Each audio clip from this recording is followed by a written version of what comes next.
One day you're floating in the middle of the Pacific Ocean, watching your ship sink beneath the waves as American warplanes disappear into the cloudy sky above. The year is 1944, and you're one of 31 Japanese sailors who somehow managed to escape death. As you struggle toward a small green island in the distance, you have no idea that you're swimming towards something far more dangerous than drowning. What you don't know yet is that this tiny piece of land will become your prison for the next 7 years.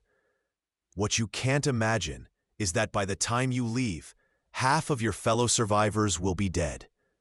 And what would terrify you most of all is knowing that many of those deaths won't come from starvation, disease, or enemy fire. They'll come from something much more deadly, something that's been destroying men since the beginning of time. They'll come from fighting over one woman. This is the true story of Kazuko Higa, a woman who became known as the Queen of Anatahan. It's a story that will make you question everything you think you know about human nature, survival, and the price of desire. Because sometimes, the most dangerous place on Earth isn't a battlefield or a snake-filled jungle. Sometimes, it's paradise itself. The island of Anatahan sits in the northern Mariana Islands, a small dot of green surrounded by endless blue.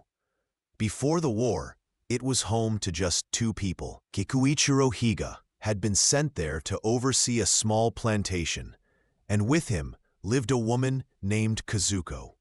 She was in her 20s, with the kind of quiet beauty that made men stop talking when she walked into a room. But beauty, as you'll soon learn, can be the most dangerous weapon of all. When those 31 sailors dragged themselves onto the beach that day in June 1944, they thought they had found salvation. The island was lush and green, filled with fruit trees and fresh water. Kikiichiro and Kazuko welcomed them warmly, sharing their knowledge of the island and teaching them how to survive. For the first few months, it seemed like they had truly found paradise. The men worked together, building shelters and finding food. They told stories around fires at night and dreamed of the day they would return home victorious. But here's what none of them understood yet. Paradise has a way of revealing the monsters that live inside ordinary people. And when you trap those monsters on a small island with nowhere to run, terrible things begin to happen.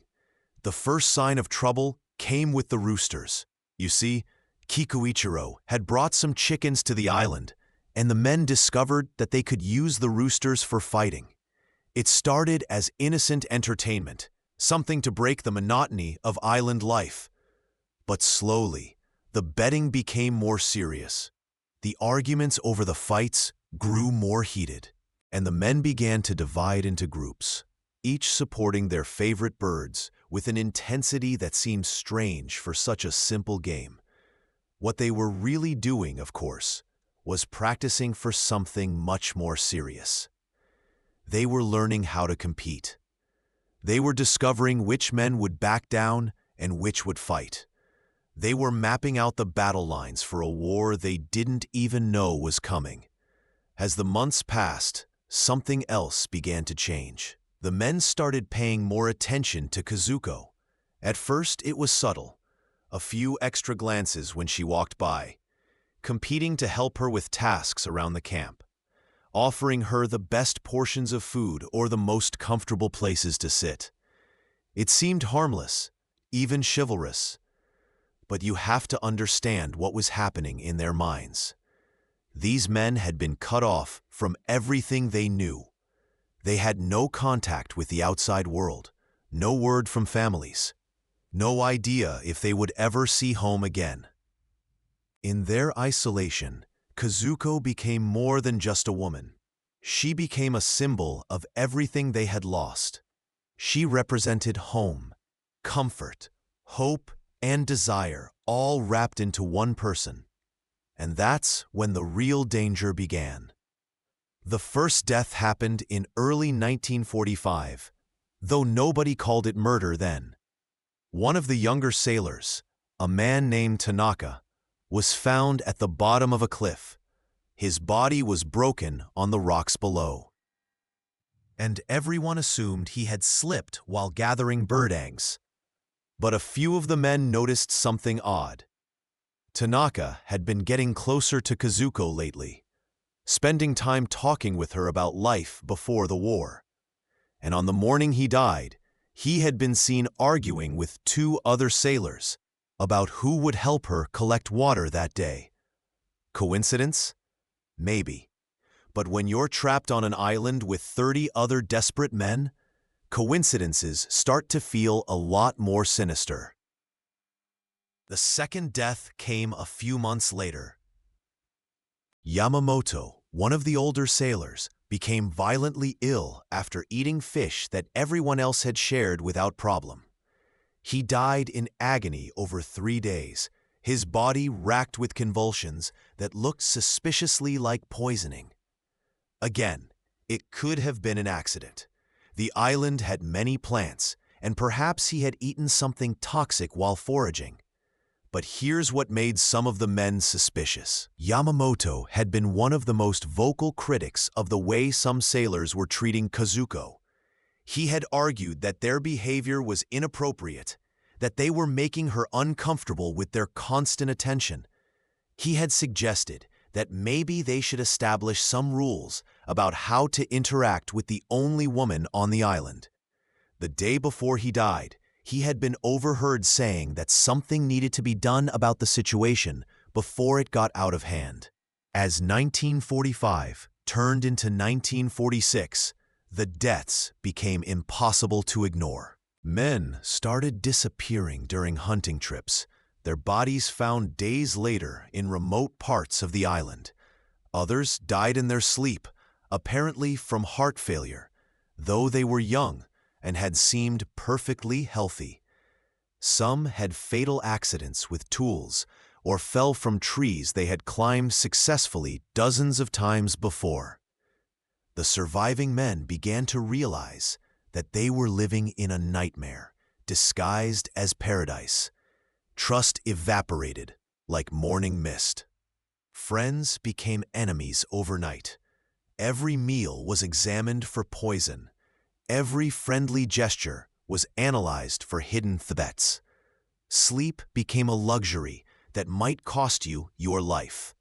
And in the center of it all was Kazuko, watching silently as the men destroyed each other for the chance to win her favor. Now, here's where the story takes a turn that will make you question everything you thought you knew about victims and villains. Because the evidence suggests that Kazuko wasn't just watching this deadly competition unfold. She was actively participating in it. Think about this carefully. Kazuko had lived on the island for years before the sailors arrived. She knew which plants were poisonous and which were safe. She knew every dangerous cliff, every treacherous path, every spot where an accident might believably occur. She understood the island's secrets in ways the newcomers never could, and she began to use that knowledge. Survivors later reported that Kazuko would sometimes give advice about which fruits were safe to eat or which areas of the island to avoid. But her advice wasn't always the same for every man. The sailor who had insulted her might be told that a certain berry was harmless. The man who had been too aggressive in his advances might be directed toward a path that led to unstable rocks. She also began to play the men against each other with a skill that seemed almost supernatural. She would appear to favor one man, allowing him to believe he had won her affection, only to be seen laughing with his rival the next day. She would share secrets with some men, while pointedly excluding others. She would ask for help with tasks, but only from certain people, creating jealousy and resentment among those left out. What the men didn't understand was that Kazuko was fighting for her survival just as desperately as they were. But her weapons weren't knives or poison or cliffside pushes. Her weapons were far more sophisticated. She was using their own desires against them, turning their competition into a tool for eliminating threats to her safety. You see, Kazuko had figured out something that most people never learn. When you're surrounded by dangerous people, the safest strategy isn't to try to protect yourself from all of them. It's to make sure they're too busy fighting each other to focus on you. By 1947, the island had become a battlefield disguised as a tropical paradise. The original 31 survivors had been reduced to fewer than 25.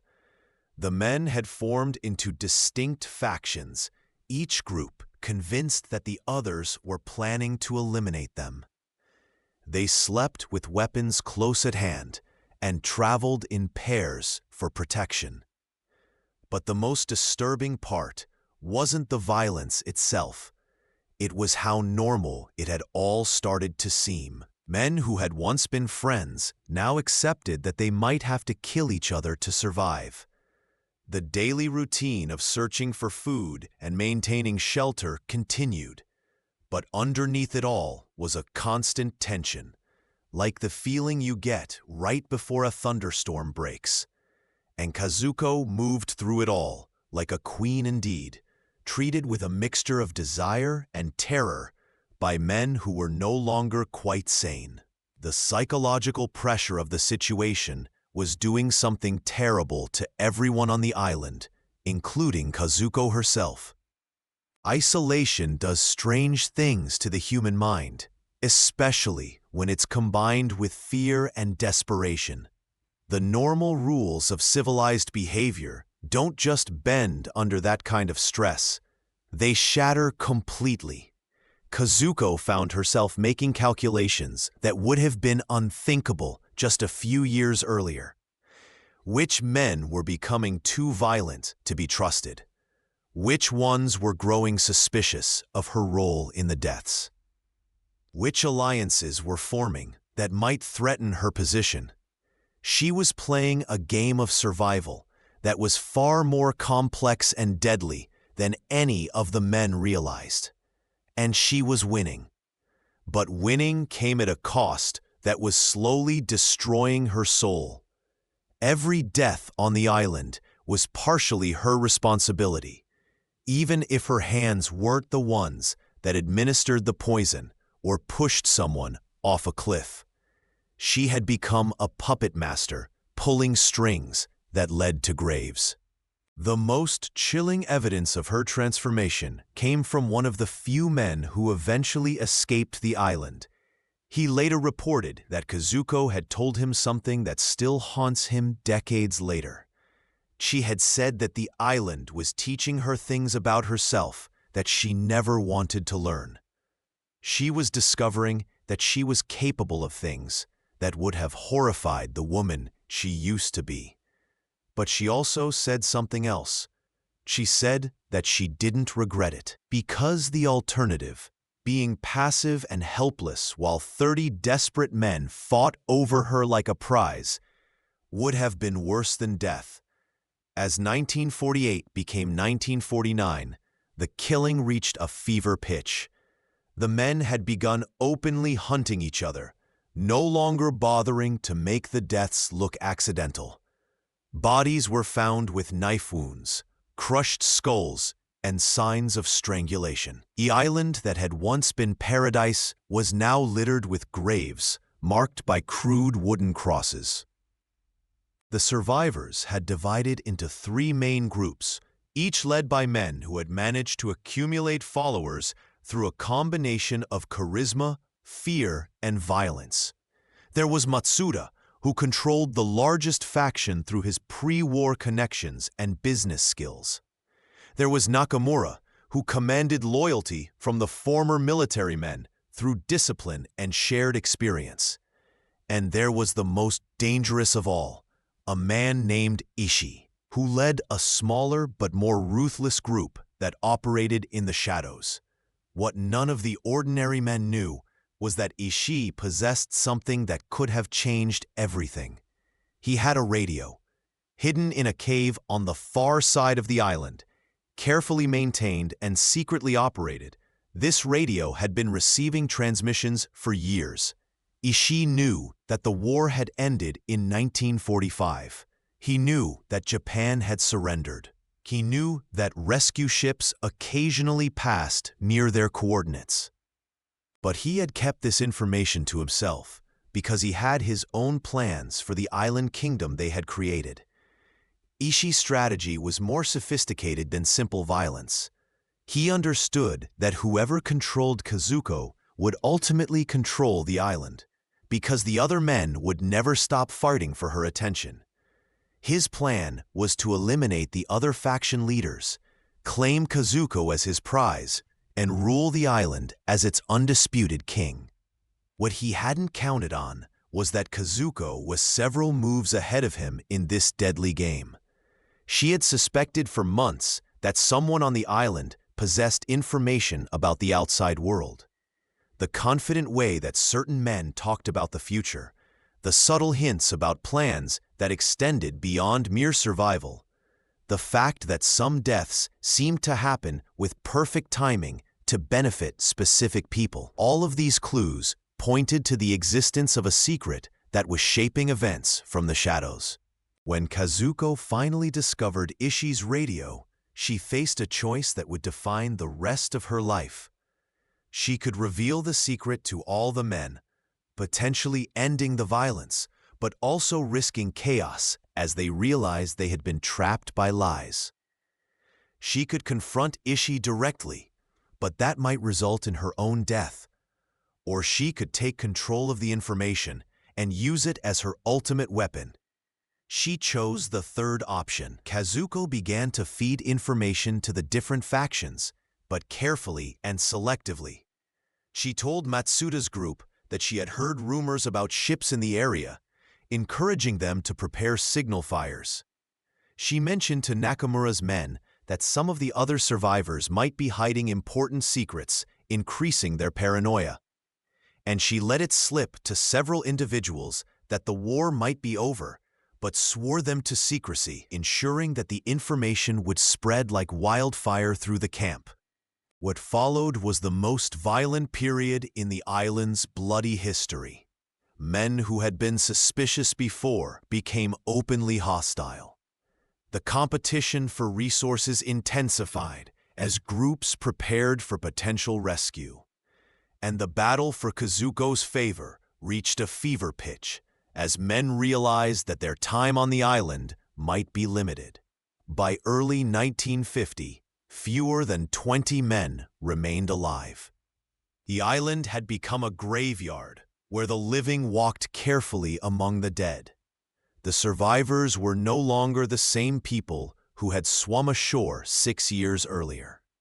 They had been transformed by violence, paranoia, and isolation into something barely recognizable as human. And Kazuko ruled over it all with an iron will wrapped in silk gloves. The men who were left treated her with a mixture of worship and terror. They brought her the best food, the most comfortable sleeping materials, and the choicest items salvaged from the various wrecks around the island. But they also watched her constantly, aware that her favor could mean the difference between life and death. She had become exactly what the island had made her: a queen, a goddess, a killer. The final chapter of the Anatahan story began to unfold in early 1951. American search planes had been spotted in the area, and even without the radio, it was becoming clear that rescue was finally approaching. The question was no longer if they would be found, but when. And that knowledge changed everything. The surviving men faced a terrible realization. Soon they would have to return to the world and explain what had happened on their island paradise. They would have to account for the deaths of their comrades. They would have to face families who had been mourning sons, husbands, and brothers for years. They would have to reconcile the men they had become with the men they used to be. For some, this prospect was more terrifying than death itself. Kazuko faced her own reckoning. She knew that when rescue came, investigators would ask questions about the deaths on the island.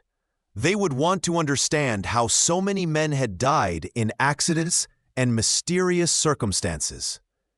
They would look for patterns and explanations, and they might discover that the Queen of Anatahan had blood on her hands. The last murders on the island happened in the spring of 1951, just weeks before rescue finally arrived. 3 men died in a single night. Their bodies found scattered across the island in what appeared to be the result of a final, desperate battle between the surviving factions. But those who examined the scene closely noticed something strange. The bodies showed signs of having been moved after death. Personal items were missing. And most disturbing of all, each man had died in a way that eliminated him as a potential witness to certain events that had occurred over the years. Someone was cleaning house before the authorities arrived. On June 30th, 1951, 19 Japanese men finally surrendered to American rescue teams. They emerged from the jungle like ghosts, hollow-eyed and skeletal, barely recognizable as the sailors who had disappeared 7 years earlier. They told stories of survival against impossible odds, of brotherhood forged in adversity, of accidents and illnesses that had claimed their comrades. And walking among them, somehow still beautiful despite everything she had endured, was Kazuko Higa, the Queen of Anatahan. The rescuers saw exactly what they expected to see: survivors of a wartime tragedy, people who had endured unimaginable hardship and somehow found the strength to carry on. The men were treated as heroes, living proof of the indomitable human spirit. Kazuko was portrayed as a brave woman who had survived 7 years as the only female among dozens of desperate men. The media coverage was extensive and largely sympathetic. Here was a story of survival that spoke to something deep in the human imagination. The idea of being marooned on a tropical island, of living off the land, and creating a new society from scratch, captured the public's attention in ways that darker truths about human nature never could. But there were investigators who noticed inconsistencies in the survivors' stories. The number of deaths seemed unusually high for a group with access to food, water, and shelter. The causes of death were suspiciously varied and often impossible to verify. And most puzzling of all, the survivors seemed reluctant to discuss the details of their island life, often changing the subject when pressed about specific incidents. By the end of 1951, lurid personal accounts surfaced describing deaths and disappearances on Anatahan, arising from inter-male competition for the only woman on the island. These accounts painted a very different picture of what had happened during those 7 years. They described a community consumed by jealousy and violence, where men had killed each other for the chance to win Kazuko's favor. The public reaction was swift and harsh. Sympathy for the survivors evaporated as people realized that the island paradise had actually been a battlefield where ordinary men had become monsters. The hero narrative collapsed, replaced by something much more disturbing and uncomfortable. But the most unsettling questions were never answered. How much had Kazuko known about the violence? How much had she participated in it? And most importantly, what had those 7 years really transformed her into? Kazuko herself disappeared from public view shortly after the revelations came to light. She gave no interviews, wrote no memoirs, and made no attempts to defend herself against the accusations that swirled around her story. She simply vanished into the anonymity of post-war Japan, carrying her secrets with her. Years later, filmmaker Akira Kurosawa would immortalize her story in his 1953 movie, Anatahan. Though even his dramatic interpretation barely scratched the surface of what had really happened on that island. The film portrayed her as a tragic figure, caught between competing desires, but it couldn't capture the full horror of what she might have actually done. The men who survived the island never spoke publicly about what they had witnessed. Most returned to Japan and tried to rebuild their lives, but many struggled with what we would now recognize as severe trauma. They had seen things and done things that haunted them for the rest of their lives. Some of the survivors reported having nightmares for decades after their rescue. They would dream about the island, about the men who had died there, and about the woman who had watched it all happen with eyes that seemed to see everything and reveal nothing. But perhaps the most chilling legacy of the Anatahan story isn't what happened on the island itself. It's what the story reveals about all of us. Because every person who hears this tale has to confront an uncomfortable question. What would you have done in their situation? If you were trapped on an island with 30 desperate people competing for limited resources and one person's attention, how long would your civilized behavior last? How many deaths would you witness before you started to participate? How many compromises would you make in the name of survival? And if you were Kazuko, surrounded by men who saw you as a prize to be won rather than a person to be respected, what lengths would you go to protect yourself? Would you remain passive and hope for the best? Or would you take control of the situation, even if it meant becoming something you never thought you could be? The Queen of Anatahan forces us to confront the reality that civilization is a much thinner veneer than we like to believe. Remove the normal structures of society, add enough desperation and fear, and ordinary people can become capable of extraordinary evil. But it also shows us something else. It shows us that in the darkest circumstances, some people find a way to survive, not through luck or accident, but through intelligence, determination, and an absolute refusal to be a victim. Kazuko Higa may have become a killer, but she also became something else. She became a survivor in the truest sense of the word. She looked at a situation that should have destroyed her and found a way to not just endure it, but to master it completely. The island of Anatahan sits empty today, uninhabited except for the occasional researcher or curious tourist. The tropical vegetation has reclaimed most signs of human habitation, and the graves of those who died there have been lost to time and weather. But if you know where to look, you can still find traces of what happened during those 7 bloody years. Rusted pieces of metal from the wrecked ships, stone foundations from the shelters the men built, and sometimes, carved into trees that have grown thick with age, you can find initials and names of people who once lived and died in paradise. Local fishermen still avoid the island, claiming it's cursed. They tell stories of seeing a woman's silhouette on the beach at sunset, standing motionless and watching the horizon. They say she's waiting for something. Oh, none of them can say what. Scientists dismiss these sightings as imagination, fueled by the island's dark history.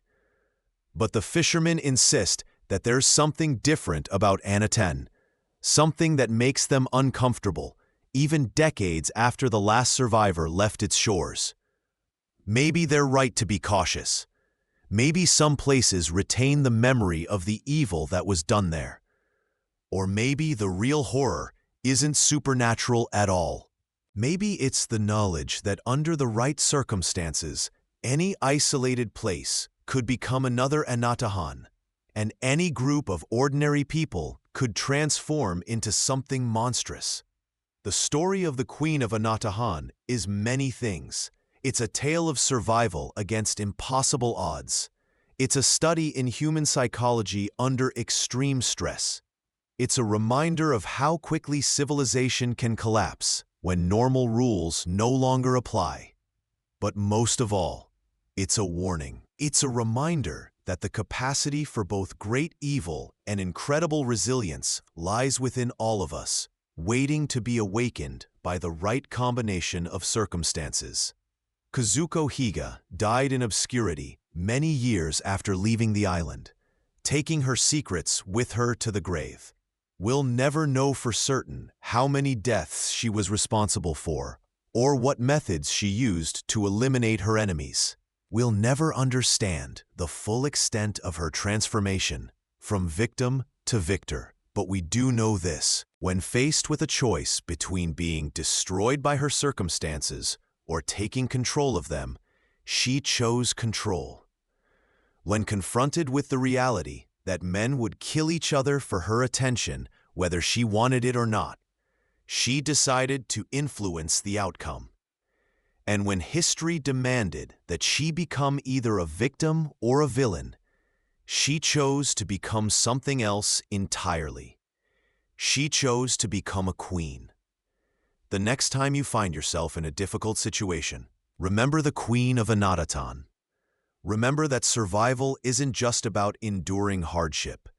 It's about adapting to circumstances that seem impossible and finding ways to not just survive, but thrive. Remember that sometimes the people who seem most helpless are actually the most dangerous, because they have the least to lose and the most to gain from changing the rules of the game. And remember that paradise and hell are sometimes the same place, separated only by the choices that people make when they think no one is watching. The island of Anatahan is still there, still beautiful, still surrounded by crystal blue water and blessed with perfect weather. It looks exactly like the kind of place you might dream of being stranded on with the person you love. Just remember, before you make that wish, to count very carefully how many other people might be sharing your paradise. Because sometimes the most dangerous predator in paradise is the one who smiles at you while planning your demise. And sometimes the person you least suspect of being a killer is the one who has simply learned that in order to survive, you must be willing to do things that would horrify the person you used to be. The Queen of Anatahan understood this lesson better than anyone. She learned it in the hardest way possible, on an island where the price of mercy was death and the cost of weakness was elimination. She became a queen not because she wanted power, but because she refused to be powerless. She ruled through fear, not because she enjoyed it, but because it was the only way to ensure that she would live to see rescue. And in the end, she survived.